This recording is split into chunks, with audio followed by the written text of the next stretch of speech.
Tenggelamnya Kapal Van der Wijk, karya Buya Hamka.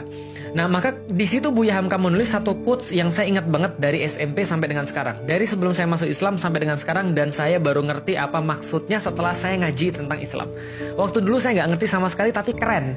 Karena keren, saya catat quotes itu, dan ketika saya sudah ngaji, oh ini maksudnya Buya Hamka. Apa yang beliau tulis? Beliau tulis bahwa suatu waktu Zainuddin itu nulis surat, lalu kemudian menjelaskan bahwa kalau saya nggak salah, Zainuddin yang nulis ya. Pokoknya ada di dalam novel Tenggelamnya Kapal Van der Wijk. Dia menulis gini: cinta itu punya banyak pintu. Ada banyak pintu, ada pintu sayang, ada pintu cinta dan segala macamnya. Tapi beliau katakan, cinta itu punya banyak pintu, dan pintu yang terbaik adalah lewat rasa kasihan. Saya lalu mikir, maksudnya apa itu rasa kasihan? Masa kita mencintai karena masa kita dicintai karena dikasihani? Dan terus terang ada beberapa orang yang pernah mengalami itu yang ngasih tahu saya, nggak enak cinta dikasihani. Kenapa? Saya mencintai kau karena saya kasihan sama engkau. Kayaknya nggak enak banget kita dikasih karena kita dikasihani. Tapi ternyata dikasihani itu adalah pintu cinta yang paling luar biasa. Kenapa? Karena dia nggak berkaitan dengan fisik sama sekali. Dicintai karena kasihan. Kasihan itu sendiri adalah perwujudan cinta Allah kepada manusia. Maka ketika kita berbicara tentang kemudian keadaan kita di hadapan Allah Subhanahu wa Ta'ala, Masya Allah, yang kita harapkan adalah rahmahnya Allah, bukan keadilan Allah. Ketika kita nanti di yaumil kiamat, lalu kita bilang sama Allah, Allah adil dong pada saya. Mati kita, remuk, gak ada harapan, hancur kita. Lah kenapa? Allah bilang, kamu mau adil nih, serius nih. Wah, mati kita. Lah kenapa mati?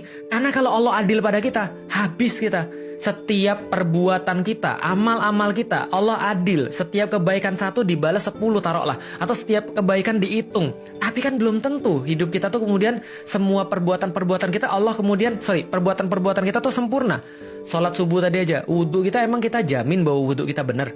Apakah kita jamin ketika sholat kita khusyuk? Apa kita jamin bahwa bacaan kita benar? Apa kita jamin bahwa seluruh ibadah kita tuh tidak ada celahnya? Enggak. Ulama-ulama berkata, ibadah kita itu belum tentu diterima Allah, belum tentu sempurna, tapi maksiat kita itu sudah pasti diterima dan sempurna.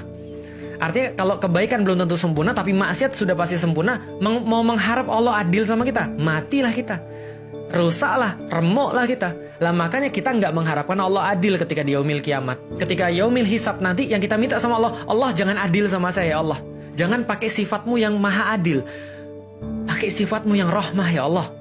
Pakai sifatnya yang Bismillahirrahmanirrahim. Maka Allah mensifati dirinya dengan dua kalimat yang sangat keren, Ar-Rahman, Ar-Rahim, yang pengasih sebesar-besarnya dan pengasih yang sepanjang-panjangnya. Masya Allah. Maka itu adalah rahmah.